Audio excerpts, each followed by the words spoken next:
Kalau Vincent ini main loh.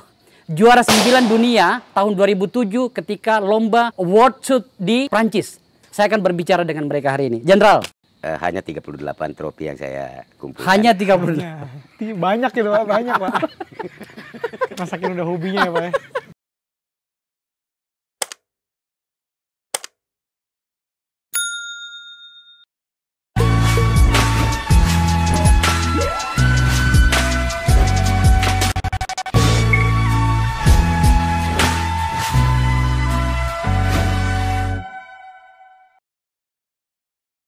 Assalamualaikum warahmatullahi wabarakatuh. Edisi kali ini istimewa, top. Ini menyangkut dengan hobi. Nggak ada hubungannya dengan politik yang Anda kenal sebagai ciri khas Akbar Faisal Unsensor. Kalau Anda melihat senjata di depan saya, mengerikan ini. Memang kita akan berbicara tentang menembak. Di depan saya ini ada sebuah senjata. Steyr ini 308. Atlas ini ya? Ya, Atlas. Tactical. Ya, Steyrnya ternyata diparkir di belakang. Terus kemudian ada pistol di tangan saya, ini STI dengan Tanfoc. Tanfoc ini semuanya sama 9 mili. Tapi bukan itu yang istimewa. Yang istimewa adalah hari ini kita akan berbicara tentang olahraga menembak dengan dua orang, apa penyebutnya? Sniper terbaik Indonesia. Dari dua generasi. Saya mempertemukan dua generasi. Jangan terganggu dengan suara tembakan yang lagi di sebelah. Sebab memang kita sedang berada di lapangan tembak marinir. Yang di sebelah itu pasukan lagi latihan. Lu bayangin aja tuh. Kan? Nah, hari ini saya mendatangi lapangan tembak marinir. Difasilitasi oleh sahabat saya yang juga seorang dewa menembak Indonesia. Siapa lagi kalau bukan Mayor Jenderal Purnawirawan Marinir Haidir Patonori. Sahabat saya, dan sejujurnya saya mau buka-bukaan nih. Ini guru saya sebenarnya nih. Yang membuat saya menjadi suka olahraga menembak, khususnya laras panjang, ya beliau ini. Cuma sayangnya hari ini senjata saya yang beliau miliki itu nggak dibawa. Saya protes. Ada yang namanya senjata odong-odong. Remington. 700. Itu yang saya suka pakai. Remington 700. Tapi hari ini beliau bawa apa ini, Jenderal? Atlas Tactical. Atlas Tactical. Saya pernah pakai sekali dan luar biasa. Terima kasih Jenderal. Ada waktu untuk saya.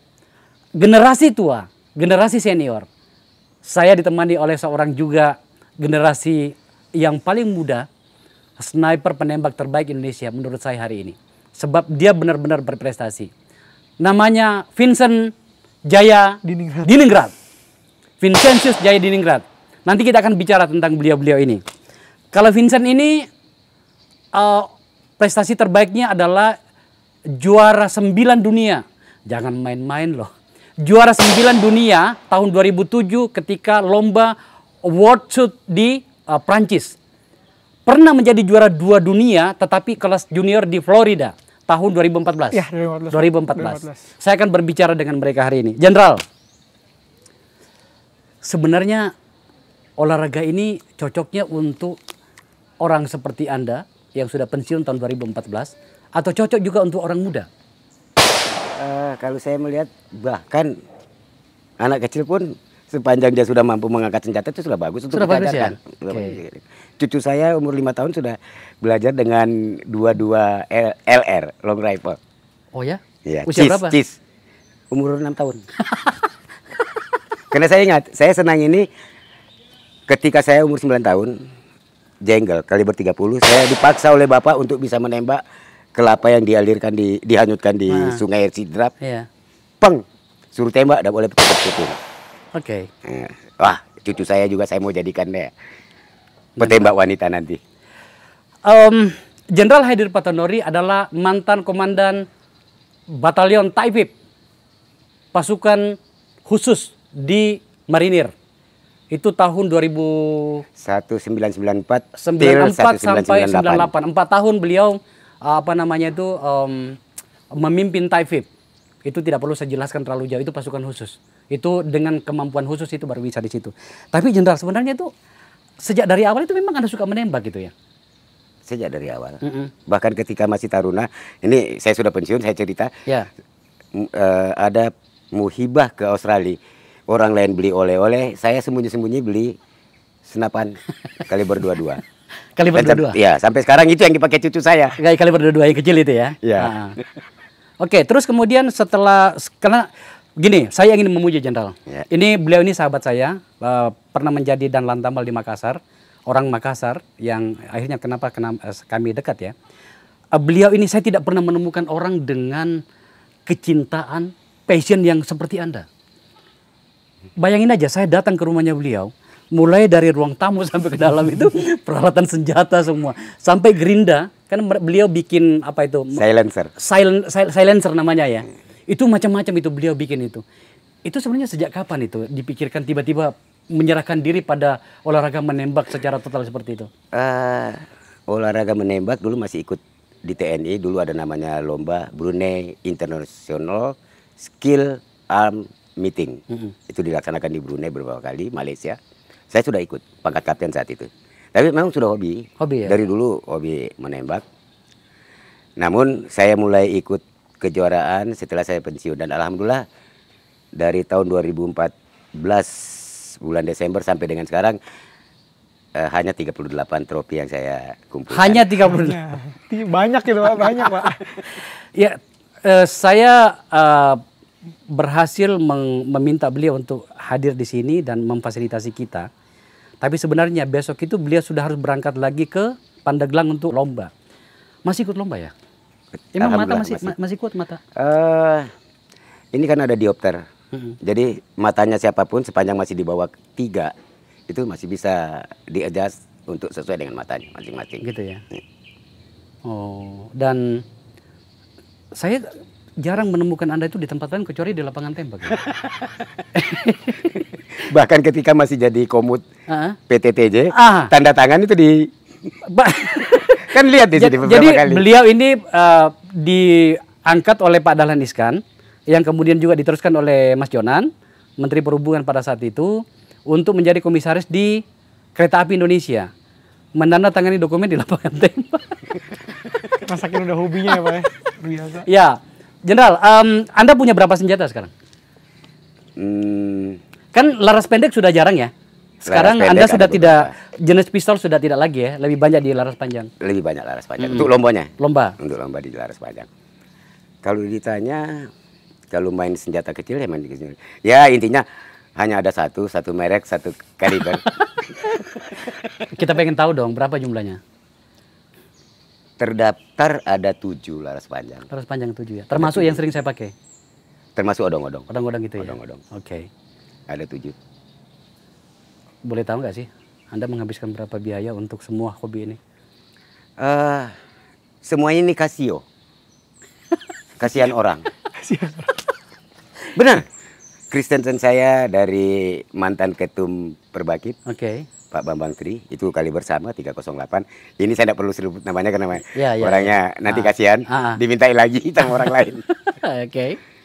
Semua melihat saya hobi, saya tekuni, mungkin kasihan, ya kasihan orang. Luar biasa. Kita nanti akan ngobrol lebih jauh lagi soal itu. Sekarang saya berpindah ke Vincent. Vincent. Ya, Pak. Anda itu bukan tentara, bukan polisi. Ya, Pak. Penonton, Vincent ini usianya baru 24 tahun.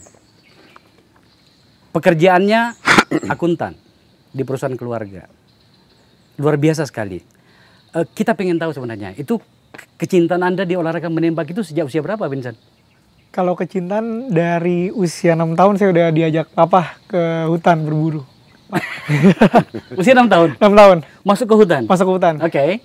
Dari situ, pertamanya otomatis masih takut lah Pak. Ya. Saya ngeliat masuk ke hutan gelap, malam-malam masih takut. Tapi lama-lama nagih. Nah dari situ sampai sekarang tuh Pak, keterusan. Terus sekarang apa namanya tuh? Sudah jarang berburu ya? Berburu setahun 1 kali lah Pak. Setahun 1 kali. Kali. Tapi lebih sering ngabisin waktu di lapangan Perbakin tembak reaksi. Tembak reaksi. Ya? Olahraga tembak reaksi. Sejak kapan di reaksi? Reaksi 2011 Pak. 2011. Ya? Artinya Anda butuh 3 tahun dari mulai reaksi, meninggalkan presisi seperti biasanya. Saya masih presisi. Oh ya masih. Ya, saya bukan sniper ya. Ya. Masih di presisi lah kita, belum di reaksi general. Tapi berarti Anda membutuhkan waktu 3 tahun, latihan 2011, untuk kemudian ikut di World Champion Junior di Florida. Ya, betul. Dan dapat juara 2 dunia. Ya, betul Pak. Wow, 3 tahun gitu ya. Coba cerita dulu, pada saat itu lawan Anda siapa aja sih waktu itu? Lawan terberat saya itu sebenarnya dari Filipina, Pak.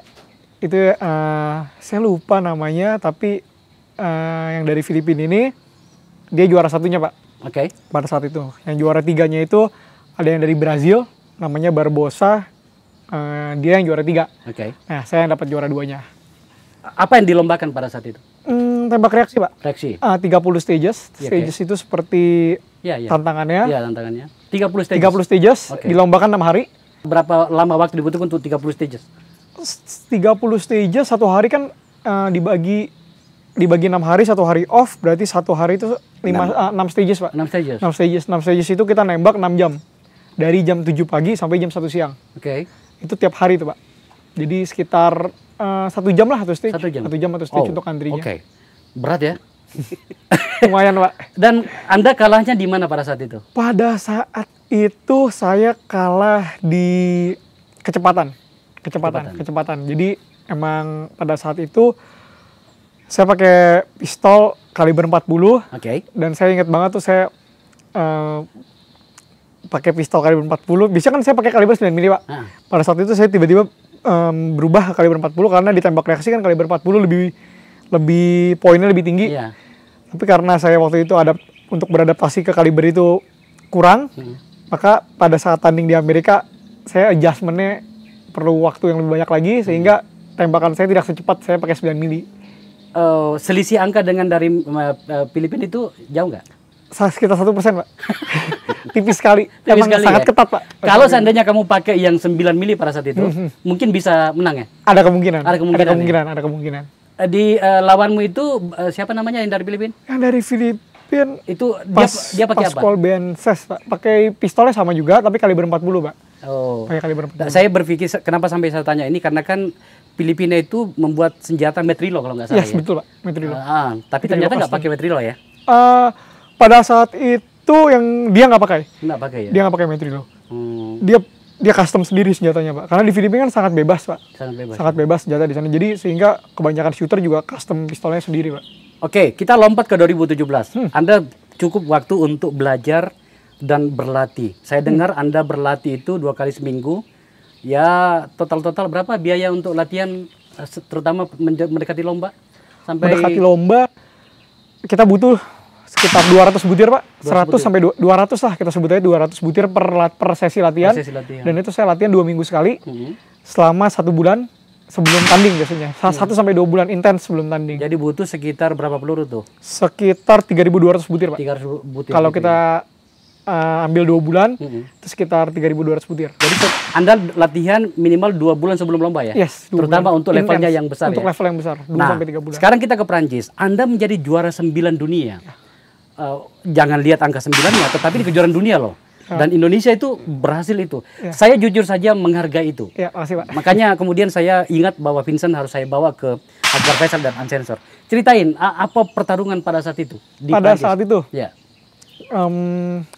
Pada saat itu kan saya masih kuliah, Pak. Jadi persiapannya sangat kita saya masih banyak waktu kosong. Jadi saya harus benar-benar siap sekali nih untuk kejuaraan dunia ini. Jadi saya benar-benar latihan fisik juga, tiap hari saya latihan fisik, lari olahraga intens untuk di marinir sebutin dong. Iya, di marinir betul juga di sini latihannya? latihan juga, Oke. lari dan lain-lain. Untuk mempersiapkan ke sana. Pada hari hari tanding kita berangkat ke sana, semua udah siap. Sebenarnya incaran saya itu top 20, Pak, pada saat itu. Top 20? Top 20. Saya sebenarnya udahlah masuk top 20. Saya masuk top 20 dulu karena pada saat itu standar division itu belum ada, Pak, orang Indonesia yang bisa masuk top 20 dan juga top 30. Jadi saya latihan semaksimal mungkin, saya mau berikan yang terbaik lah istilahnya untuk Indonesia. Jadi harapan saya hanya top 20, tapi ternyata sampai sana saya bisa dapat juara 9, dapat peringkat 9 di juaraan itu. Oh wow, luar biasa. Yang juara satunya siapa? Dari Prancis, Pak. Prancis juga Namanya ya? Eric Grovel. Memang olahraga menembak di negara-negara tadi disebutkan Filipina, Brasil, Prancis memang maju ya?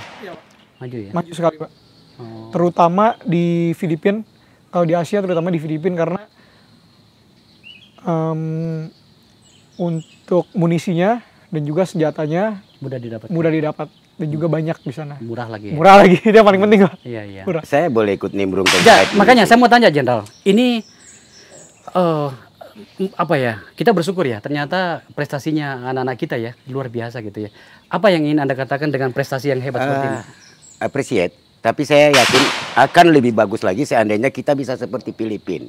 Kemudahan untuk munisi, kemudahan untuk senjata. Bapak tahu nggak, munisi kita cuman harganya di sana $12 sudah bisa dapat untuk yang competition ini. Di sini satu butir 75.000. Untuk competition? Iya. Yang 308? 308. 75.000? 75.000, door 75.000. Padahal kalau 75.000 saya sudah dapat setengah kotak di luar. Oke. Itu baru Itu baru harapan satu jenis dari ya? PT Mbak. Iya, itu baru satu jenis ya?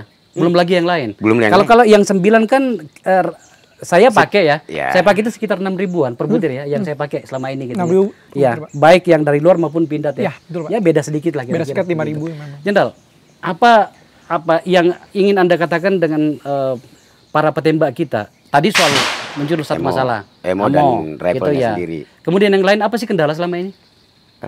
Kalau sekarang saya lihat sudah pembinaan sudah mulai lebih bagus. Jauh lebih bagus. Jauh lebih bagus. Jauh lebih bagus. Timbang kita mundur 10 tahun yang lalu. Kalau sekarang sudah, aduh, saya yakin ke depan kita akan mendapatkan petembak-petembak yang baik. Kendalanya ya itu tadi, unit dan emo. Terutama laras panjang, emonya aduh. Susah ya. Berapa banyak yang apa namanya itu Jenderal yang seperti Anda untuk laras panjang di Indonesia? Banyak. Banyak klubnya ya? Banyak. Sekarang sudah pencinta di Grand Prix, first Grand Prix, Indonesian Grand Prix long range shooting kemarin 65 peserta. Oke. 65 peserta. Kalau kejuaraan nasional itu biasanya diikuti berapa petembak?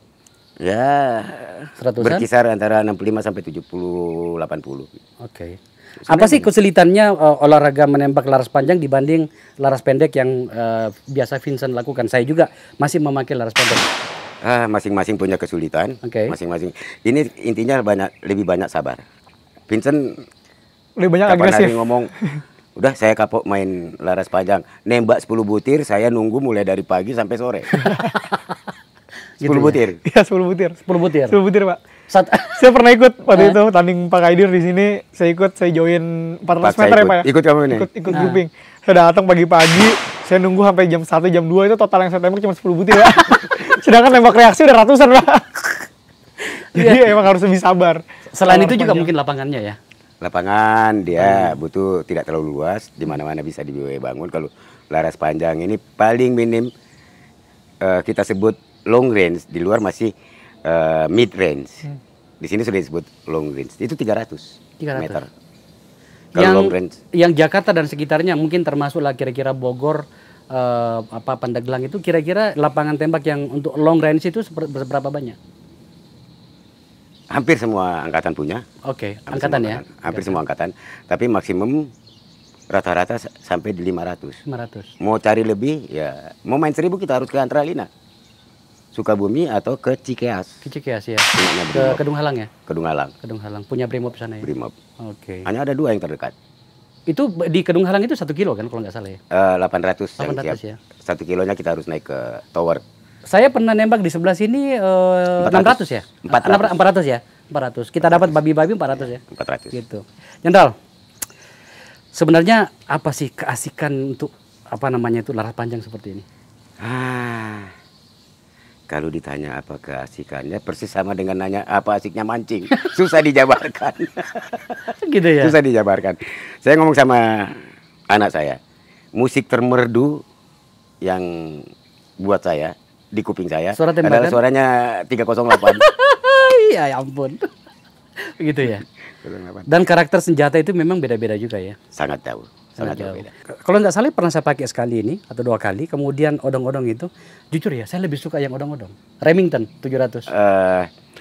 Ngomong Remington 700, dia muscle break dari luar, saya modified. Custom. Saya lagi. custom, bikin sendiri, cari sehingga terasa enak karena hentakannya kan kita masih bisa lihat impact point. Iya, betul. Jatuhnya peluru masih kelihatan. Kali ini agak Iya, agak keras kalau saya bahasanya Ya, betul. supaya orang lebih mudah memahami agak keras. Yang odong-odong itu saya nikmati. Makanya tuh saya bisa nembak. Pernah saya nembak odong-odong itu 3 peluru itu 10 menit, lumayan. Iya. Gitu. Karena tendangannya itu ya Pak ya, impact gitu. recoilnya lebih Iya. kecil ya. Menurut saya nih, kecil, impactnya kecil sekali. ini sebenarnya kelebihan senjata ini apa nih? Ini sudah customize. Triggernya saya pakai negara mana, kemudian boltnya ini yang dikatakan bolt. Ini juga pesanan, tidak bawa asli. Jadi ini sudah macam-macam ini. Jadi tidak utuh lagi sebagai satu pabrikan. Dia sudah terdiri dari beberapa pabrikan. Kakinya dari negara mana, ininya dari Asia Timur Raya. Ini udah. Katakanlah ini, Ya. kalau kita harus membuat hitung-hitungan, kebetulan ada akuntan nih. Kira-kira dari apa namanya triggernya, kemudian dari apa namanya nih Kompensator. kompensatornya Kompensator. segala macam itu, ini habis berapa nih, Jenderal? 300 masuk ya Vincent ya. Iya 3. Scoopnya sendiri aja berapa? Ini berapa? Skopnya Teropongnya ini segini sedikit aja. di bawah dari odong-odong. Kalau odong-odong saya pakai Smith and Bender, kali ini Night Force. Night Force ya. Ini bisa pakai untuk malam nih. Oh no. Enggak? Tidak pernah ada senjata saya yang untuk kompetisi pakai untuk malam. Kenapa begitu? Nggak suka nembak malam? Tidak ada nembak malam kalau untuk kompetisi. Enggak, bukan. Kalau untuk berburu maksud Oh, saya. untuk berburu saya ya Beda macam-macam. Karena kan Ada thermal, Anda ada kan night. masih sering menembak di Bengkulu kan? Sih. Nah, itu maksud saya. Jadi harusnya pakai gitu. Saya pakai thermal imaging. Mhm. Jadi binatang sembunyi di balik daun-daun ini. Masih Ada panas ya? Kedetek. Sepanjang dia ada panas, sepanjang dia masih hidup dah, Ah. itu masih ketangkap. Jadi papanya ini, iya. wah ini curang, kita tidak boleh bertanding dong. Jadi ini sini untuk yang ini saja sekitar 300 Kurang lebih. juta. Juta. 300 juta Pak. Bukan 300 ribu. Bukan 300 ribu Pak. Oke. Vincent, Ya Pak. untuk senjata sendiri. Ya Pak. Saya rasa kalau menyebut jenis senjata sih biasa ya? Biasa Pak. Biasa. Saya dengar Anda menggunakan Tanfoglio. Tanfoglio dan Metrilo Pak. Saya kebetulan juga pakai Tanfog. Apa yang membedakan antara jenis-jenis senjata ini di tangan Anda? Kalau di tangan saya, kalau di tangan saya specifically saya di main Tanfog karena Tanfog itu kalau bahasa di menembak dia menggunakan bull barrel Pak. Better, ya. Sedangkan senjata pistol yang lain kita sebutkan kalau misalkan pistol production dia tidak menggunakan bull barrel Pak. Kalau bull barrel itu otomatis recoil atau tendangan yang dihasilkan dari pistol itu lebih kecil dibandingkan pistol yang biasa. Ini apa namanya? Tanfoglio. Tanfog itu. Coba. Jadi, nah ini diameternya lebih besar nih Pak. Diameternya ini dia lebih besar. Nah ini yang salah satu yang saya suka nih Pak dari Tanfoglio dan yang paling utama yang saya suka gripnya Pak. Gripnya ini pas Itu di tangan penuh saya. di tangan gitu. Penuh ya? di tangan. Penuh di tangan. Itu aku suka juga. Penuh di tangan. Makanya alasan saya itu memilih itu sebenarnya. Dan di tuh. sini nih penuh nih Pak, enak. Sampai tangan saya di sini udah kebentuk nih. Ini saking enak Kapalannya. kapalannya udah kebentuk. Oke. Paling enak ini Tanfoglio. Oke. Kalau untuk production ini ya udah paling enak Pak, udah paling pas. Ini di sini juga ada STI. Ini pistol yang disukai oleh banyak orang. Banyak orang. Karena agak bandel. Karena agak bandel. Bandelnya itu dia makan semua jenis peluru. Betul. Iya, menerima. dia agak rakus makan peluru gitu ya. Jadi pada umumnya kalau nembak reaksi baru masuk, carinya STI. Saya pun beli ini apa namanya? Dapat ini susah payah ini. Mencarinya lama nih. 2 tahunan apa 2 tahunan. gitu ya. Kemudian saya urus izinnya segala macam gitu. Sekarang Profesor kalau mau cari ini udah nggak ada lagi Pak. Ah? Udah nggak ada lagi. Udah discontinue Pak. Udah jadi barang langka ini Pak. Gitu ya? Iya. Nah, oke. Saya mau tahu bagaimana Anda menyusun, merancang emosi Anda, pikiran Anda, dan kemudian seluruh energi Anda untuk kemudian Anda mendapatkan mood dan menjadi prestasi dengan seperti ini, Vincent. Usia Anda masih sangat muda, 24 tahun. Ya, Itu luar biasa menurut saya. Bagaimana cara Anda berlatih? Berlatih nembaknya Pak. Kalau berlatih nembaknya saya ada programnya sendiri Pak. Oke. Saya ada bikin program sendiri. Tapi pada at the end of the day yang paling penting mental kita Pak harus siap ketika kita nembak. Jadi bukan hanya nembaknya dan fisiknya, tapi kita juga harus punya mindset lah. Untuk tiap kali tanding kita nggak boleh grogi dan kita harus bisa mengendalikan pressure. Itu sih yang paling penting kalau ditembak reaksi. Kalau di dalam negeri saya dengar, Jenderal, saya dengar sudah agak jarang lawannya. Tetapi di luar negeri kan you berhadapan dengan para petembak hebat kan? Yes, gitu ya. Bagaimana kamu menghadapi itu, Vincent? Bagaimana? Pertama, paling penting kita jangan terbawa, Pak. Oke. Jadi kan banyak karakteristik petembak. Ada yang transisinya cepat, transisi dari antar target ke target cepat, ada tembakannya cepat. Jadi jangan sampai kita terbawa ketika kita ngeliat petembak keluar, wih nembaknya cepat sekali nih. Iya. Nembaknya cepat, langkahnya cepat dan lain-lain, kita jangan sampai terbawa. Jadi tetap pada karakter kita sendiri. Bagaimana kita mengeksekusi satu stage itu. Jadi jangan sampai kita terbawa mereka karena kelihatannya cepat, padahal hasilnya belum tentu bagus gitu. Itu sih yang paling penting, Pak. Kita harus pede sama skill kita sendiri. Jenderal, seberapa banyak kita miliki petembak seperti Vincent? Ya sudah lumayan, hampir setiap kota sekarang. Ya, ada ya? Bagus-bagus ya? Bagus-bagus, Pak. Oke. Cuma ya itu tadi kembali lagi kesempatan untuk berlatih, karena semua sama dengan sepeda skill itu harus berulang lah. Kita mau berulang, terutama saya yang sudah purna begini mikir 2 kali kalau mau pakai. Ya udahlah, peluru jelek aja dulu, kalau mau bertanding baru peluru bagus. Gitu ya. Tapi artinya begini, Jenderal, anak-anak muda kita sebenarnya punya pilihan untuk olahraga menembak. Orang kan selalu mengatakan gini, olahraga menembak itu mahal. Padahal sebenarnya kan lebih mahal. Mungkin lebih mahal golf barangkali ya? Bisa atau jadi. apa? Bisa jadi. Oh gitu ya? Bisa jadi, Pak. Saya bukan pegolf, jadi saya nggak paham gitu ya. Bisa saja saya salah. Tapi setelah saya lihat sendiri, paling juga kalau ammo kita pakai latihan 50 butir per sekali latihan. Untuk orang seperti saya sudah banyak sekali. Gitu kan? Apakah seperti itu, Jenderal? Benar, bahwa relatif sih ya kalau harga. Tapi Perbakin sudah membuat program pelatihan pembibitan itu dimulai dari senapan angin biasa, PCP, sudah ada program sekarang. Jadi mulai dari anak-anak sekarang udah banyak tuh kalau kita ke daerah. Oke. Kemarin ke Jurnas di sini Sulawesi Tengah, Palu, dapat 3 emas.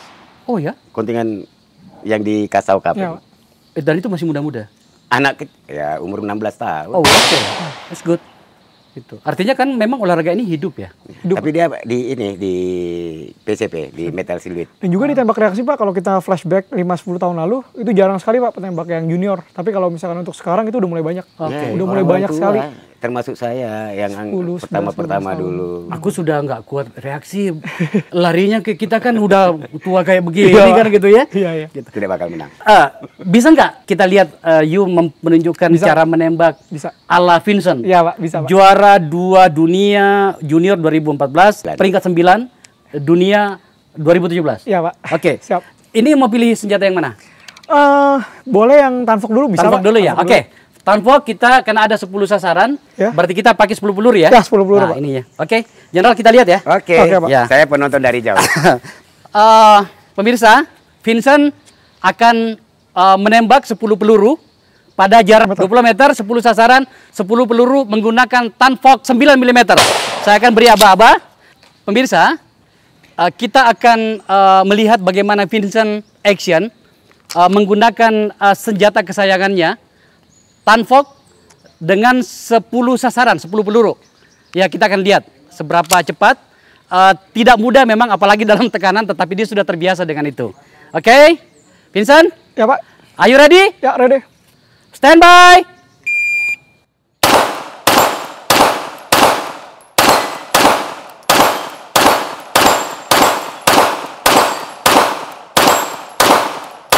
Wow! Waduh, habis sudah. Gitu ya. Ya, Pak. Jadi tekanannya seperti apa? Tekanannya luar biasa. Apalagi direkam nih, jarang-jarang nih. Jadi pemirsa, Anda melihat pada jarak 20 meter, Vincent merobohkan semuanya. Ada beberapa yang miss, tetapi ini bahkan ini senjata yang baru saja dia pegang. Lama dia tidak pegang senjata ini. Itu pengenalan antara penembak dengan senjata itu penting. Tetapi ternyata masih tetap rubuh juga. Luar biasa, Vincent. Terima kasih, Pak. Oke, sekarang kita akan melihat Vincent menembak dengan senjata yang berbeda. Ya, STI. Kita akan menggunakan STI yang sana dengan jumlah sasaran yang sama, 10 sasaran dengan jarak yang sama. Oke? Ya, Pak. Oke. Jadi ganti senjata sekarang. Pemirsa, tadi menggunakan Tanfok. Sekarang Vincent akan menembak senjata STI. Jarang dia pakai senjata ini. Karena bukan dia yang punya. Jadi kedekatan dia dengan senjata ini, dia butuh beberapa waktu untuk mengenalnya. 10 sasaran, jarak 20 meter. Nah, kita akan lihat dengan senjata yang berbeda bagaimana Vincent bereaksi. Oke, kita mulai. Vincent, are you ready? Ya. Stand by.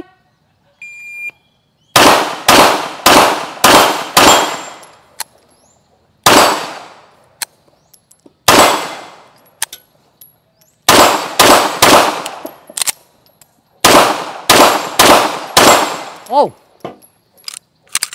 luar biasa. Ada beberapa nyangkut, Pak. Beberapa peluru yang nyangkut, jadi itu mempengaruhi, tapi tetap saja 15,4. Luar biasa sekali. 10 sasaran. Vincent, kamu memang penembak hebat. Ya, siapa? Wow. Oke. Saya sudah ngomong tadi. Kita lanjut. Oke. Vincent. Ya, Pak. Ada beberapa, karena ini bukan senjata kamu ya? Iya. Iya, butuh mengenalnya lagi. Iya, tetapi tetap saja itu dengan presisi yang pas gitu ya. Iya, Pak. Apa tekanan yang kurasakan tadi? Tekanan ketika nggak kena itu gregetan banget, Pak. Gregetan banget. Aduh, kenapa nggak kena nih, nggak kena. Tapi kalau misalkan kita nembak, semakin kita nggak kena, semakin kita gregetan, itu sebenarnya kita nggak boleh lawan, Pak. Kita harus lemesin, karena semakin kita lawan, kita nekennya semakin kasar, semakin kemana-mana perkenaannya. Oke. Jadi itu yang seru lah, itu yang seru dari nembak. Jenderal, sebagai senior, apa catatan tadi untuk tembakan di Siap. Kalau saya melihat Vincent menganggap bahwa kita ini diliput. Bahwa tekanan bagi seorang petembak adalah manakala dia merasa bahwa saya diamati orang. Saya melihat orang lain sudah kena 20, saya baru 15 begitu. Itu sudah tekanannya semakin berat. Oke. Begitu ya. Jadi harus orang cuek. Jadi meskipun sebenarnya juara dengan kualitas dunia seperti ini, tekanan itu masih ada ya? Tekanan pasti masih ada. Tekanan pasti masih ada. Apalagi seperti kita ini. Jenderal, Anda kan pernah menggunakan senjata laras pendek juga. Perpindahan dari laras pendek atau pistol ke laras panjang itu yang paling mempengaruhi kita itu apa? Maaf saya koreksi sedikit. Saya di laras pendek itu sebenarnya bukan laras pendek bawa pistol. Saya dulu karbin. Karbin. Dulu di skill meeting itu menggunakan karbin. Oke. Pakai lari saat itu masih muda. Di pangkat kapten mayor. Kemudian saya tidak pernah ikut lagi. Saya memang tidak pernah ikut karena apa? Keahlian saya laras panjang. Oke. Laras panjang identik pekerjaannya anggota bawahan dan ya bagaimanapun senior itu pernah kita terima. Saya ikut karbin, ada senior saya yang ngomong, kamu itu nembaknya perwira itu pistol bukan karbin. Wah, saya berhenti. Saya tidak mau lagi nembak. Oke. Nembak. Begitu saya pensiun, saya main pertama kali 94 Desember ulang tahun marinir dan dilalah kok juara 1 sampai sekarang belum pecah. Belum pecah rekornya. Saya mau memberikan persaksian. Saya kebetulan nembak bersama dengan beliau. Jadi kita ada sasaran itu babi-babian ya. Pada jarak 400 meter. Itu kok Pak, Anda itu bisa tahu bahwa Anda belum kena tengahnya, jadi bergeser sekitar 2 cm dari titik epicentrum tengahnya begitu. Kenapa harus butuh presisi seperti itu gitu? Memang begitu penembaknya? Seharusnya, karena kalau kita berburu ya, lomba berburu kan ada lomba berburu.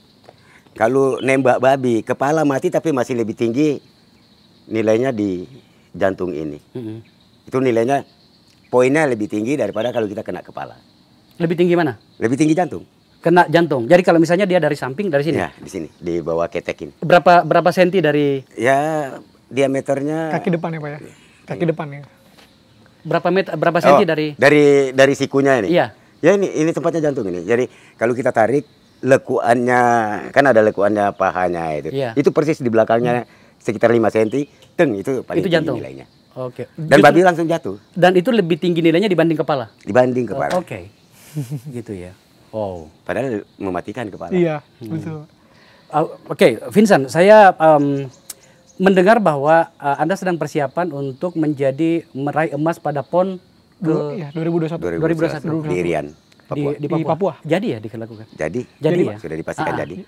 Itu menurut Anda lawan Anda yang akan berat itu nantinya petembak dari provinsi kan mewakili DKI ya? Ya, perwakil DKI, Pak. Sama saya DKI, tapi bukan di bidang nembak, saya diterjun. Oh, terjun. Terjun apa? Skydive. AFF ya, Pak? Saya manajer terjun payung. Ini sebenarnya ini hobinya Anda apa sebenarnya gitu? Nah, kalau Bapak tanya saya sendiri bingung. Ini sudah menembak, pula, apa namanya, terjun payung pula kan gitu ya. Tapi itulah seorang Jenderal Haidir, mantan komandan Taifib. Kembali ke Vincent. Ya, Pak. Apa lawan Anda yang kira-kira yang berat dari hari ini? Dari hari ini? Kira-kira provinsi mana gitu? Provinsi sebenarnya Pak, semua Pak. Oke. Semua, karena kalau nggak salah sekitar 16 provinsi Pak. Oke. Dan setiap provinsi kan ada petembak terbaik. Jadi lawan nanti pada hari hanya 16 orang yang diadu. Jadi 16 petembak terbaik di setiap provinsi dikumpulkan dan diadu di dalam event itu. Jadi sebenarnya lawan terberatnya dari semua provinsi ada. Gitu Gitu, ya. Pak. Dan pada PON sebelumnya Anda ikut juga? Ini pertama kali Pak. Kenapa emangnya waktu itu? Jadi Dilombakan? untuk cabang olahraga tembak reaksi, Baru pertama kali? ini baru pertama kali. Oh, 2017 itu ada eksibisinya Pak. Antara 2017 atau 2018 itu pertama eksibisi, baru sekarang dilombakan untuk cabang olahraga tembak reaksi. Sebelum saya pindah ke, kita akan melihat Jenderal Haidir menembak dengan senjata yang mematikan ini ya, sebagai seorang sniper gitu ya. Saya harus tanya bagaimana dukungan pemerintah untuk olahraga seperti ini. Saya mulai dari Vincent dulu. Bagaimana? Apakah Anda mendapat cukup dukungan dari pemerintah untuk olahraga prestasi yang sebenarnya ini bergengsi ini ya? Untuk sampai saat ini sih belum ada Pak. Tapi Tidak dilirik, belum dilirik. dukungan ada dari teman-teman aja. Iya, perorangan dari Perorangan Perbakin, dari ya? Perbakin dan Iya. juga dari teman-teman. Saya dengar Anda mendapat dukungan dari Pak Bambang ya, Bambang Ya, Tri, ketua umum ketika sebelumnya. Anda dulu ke Prancis ya? Ya, ke Prancis. Prancis, ya. Ada beberapa orang lagi. Ada ya? beberapa orang lagi. Harapan Anda seperti apa? Harapan saya kalau misalkan emang ada perhatian dari pemerintah, itu akan lebih baik lagi untuk memajukan prestasi olahraga kita, khususnya di tembak reaksi, karena banyak petembak-petembak generasi baru yang emang mereka punya potensi untuk jadi penerus kita. Tapi kalau misalkan nggak ada dukungan, sayang Pak, jadi sia-sia. Gitu ya. Gitu Pak. Jenderal, kalau pada level Anda sebagai seorang pencinta menembak terutama untuk sniper seperti ini, laras panjang ya, apa sih yang paling Anda butuhkan dukungan itu dari para pihak? Terima kasih. Kita tidak menyebut sniper ya. Ini high power rifle. Apa kelasnya untuk lomba-lomba HPR namanya. Iya, High HPR. power rifle. Yang pertama, ya jangan dikenakan pajak barang mewah dong. Oh, ini kenanya pajak barang mewah. Pajak barang mewah ya Pak? Saya baru tahu tuh Pak. Oke. Karena PBM. Kalau bisa kita dibantu, dimudahkan, jangan ini. Karena petembak kita sebenarnya potensinya banyak sekali di Indonesia ini. Apakah dengan itu kemudian banyak yang memanfaatkan celah-celah yang digunakan dan itu relatively unlow untuk mendapatkan senjata gitu? Setahu saya agak susah. Kalau saya. Kalau senjata-senjata yang sudah bermerek terkenal seperti ini, seperti dari Amerika harus ada SP3 yang ditandatangani oleh end user, disetujui oleh senatnya di sana baru boleh keluar. Saya pesan ini hampir 11 bulan baru datang. Baru datang. Baru datang. Karena banyak sekali prosedur yang harus dilalui.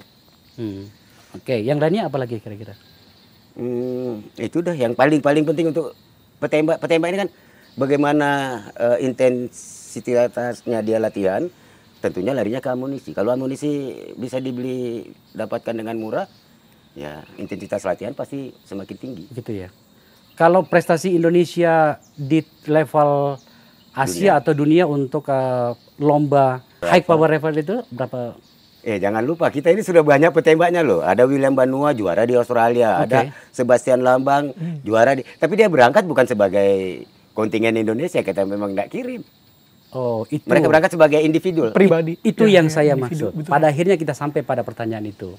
Saya dengar Vincent tadi meskipun dibantu oleh orang-orang, tapi sebenarnya dia berangkat dengan Bukan sebagai Perbakin. sponsor sendiri gitu ya. Sebagai Vincenzius dari Indonesia. Dan ya selain karena memang hobimu ya, Ya, betul. tapi akan lebih baik lagi kalau kemudian para atlet kita, apalagi yang sudah masuk pada wilayah profesional itu mengibarkan bendera merah putih kan di luar seperti itu. Nah itu sponsor kita tuh masih jarang ya. Masih jarang Pak. Masih jarang. Masih jarang. Apa sih kendalanya? Kendalanya mungkin gimana ya Pak jelasinnya ya Pak ya? Kalau ini middle end, kalau Iya. yang main di sini pasti middle end, sehingga ya tidak begitu ada Anggapannya. perhatian dari sponsorship. Ya ketika ada lomba-lomba ya dia turun, tapi kan gua kirim lu ke mana nih. Oke. Jadi kita berangkat kemarin saya rencanakan kena COVID aja enggak. Saya Nana dengan Pak Sebastian Lambang mau ke New Zealand, tapi New Zealand tutup ya. Tutup. Lombanya. Iya. Karena, Lockdown dia. Ya, karena COVID ini. Kita sudah rencana, udahlah kita berangkat sendiri. Berapa sih habisnya kira-kira? Kita minta ke bapaknya Vincent kalau perlu, minta ke Bang Tri untuk bisa berangkat. Dan dia sangat mendukung. Tapi sebenarnya itu prestasi kita cukup bagus ya. Untuk lo ini, untuk Laras Waduh. Panjang. Itu saya sebutkan tadi. Pak Sebastian Lambang itu USA dia di juara, di New Zealand dia juara, Australia Open juara untuk high power rifle, 1000 yard ya 800 yard ke atas. Iya. Menang dia di sana. Yang kita catat itu adalah pasukan kita dari marinir atau dari mana ya? Yang juara itu, sudah berapa kali gitu loh? Itu dari Army. Iya, Azam apa itu di Australia? ARM. ARM itu, Untuk ya. Army. Itu sudah berapa kali juara itu dan menggunakan senjata produksi kita sendiri.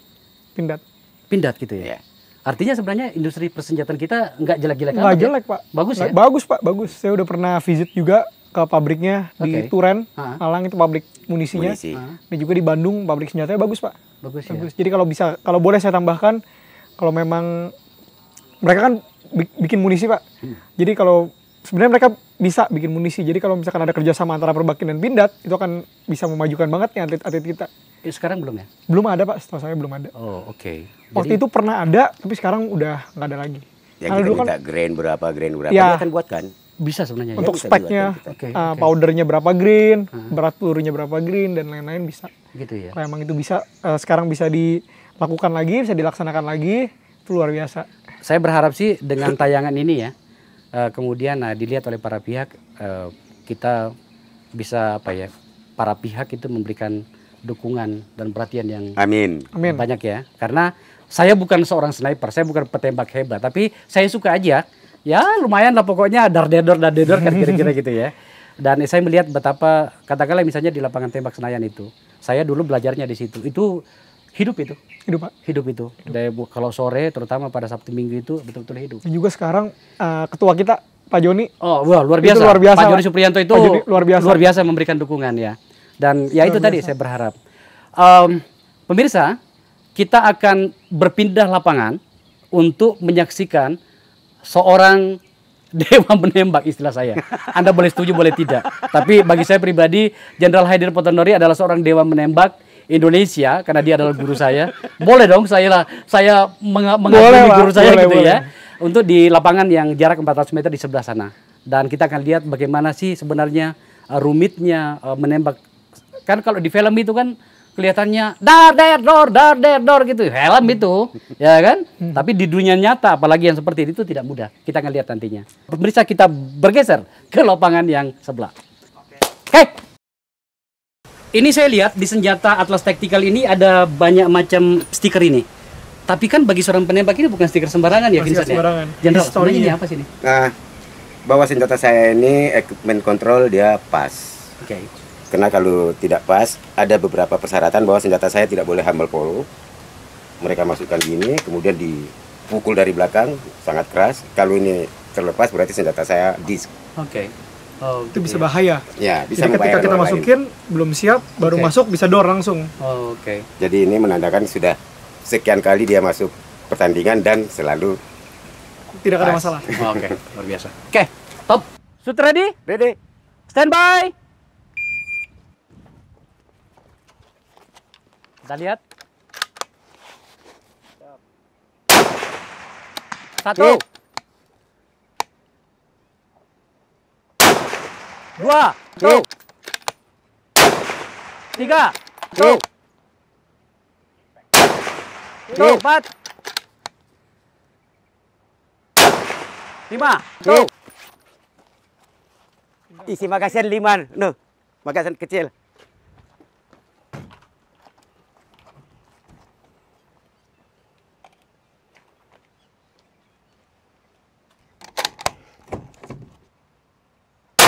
Tuh, dapat. Miss. Dapat. Habis waktu belum?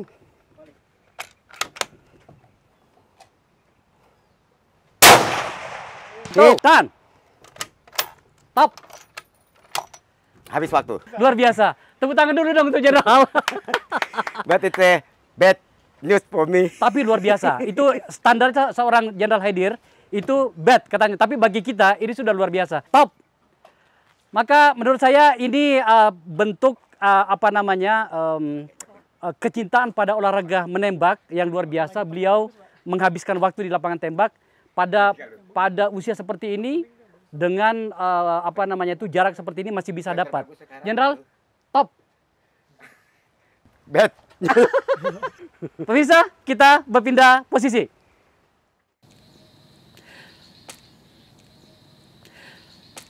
Tibalah kita di ujung acara.